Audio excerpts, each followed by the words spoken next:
వైఎస్ఆర్ కడప జిల్లా ప్రొద్దుటూరులో బాబు షూరిటీ భవిష్యత్తుకు గ్యారంటీ కార్యక్రమంలో భాగంగా 26వ రోజు గోపవరం పంచాయతీ యానాది కాలనీలో తెలుగుదేశం పార్టీ ముందస్తు మేనిఫెస్టో మాజీ ఎమ్మెల్యే నంద్యాల వరదరాజుల రెడ్డి ఆయన కుమారుడు నంద్యాల కొండారెడ్డి ఇంటింట ప్రచారం చేశారు. తెలుగుదేశం పార్టీ అధ్యక్షులు నారా చంద్రబాబు నాయుడు ప్రవేశపెట్టిన సూపర్ 6 సంక్షేమ పథకాల యొక్క ముందస్తు మేనిఫెస్టోను ప్రజలకు వివరించి రాబోయే ఎన్నికలలో సైకిల్ గుర్తుకు ఓటేసి చంద్రబాబును ముఖ్యమంత్రిని చేయాలని ఈ సందర్భంగా వారు కోరారు. పెద్ద ఎత్తున టీడీపీ నాయకులు, కార్యకర్తలు, వార్డు ప్రజలు ఈ కార్యక్రమంలో పాల్గొన్నారు.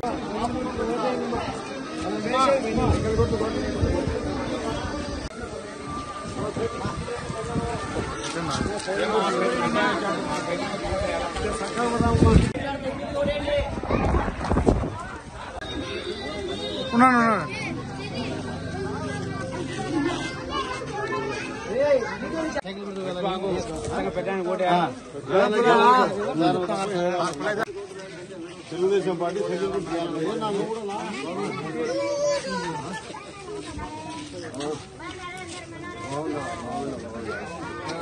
ఓట్లు వేయకపోతే నేను గెలిచకపోతే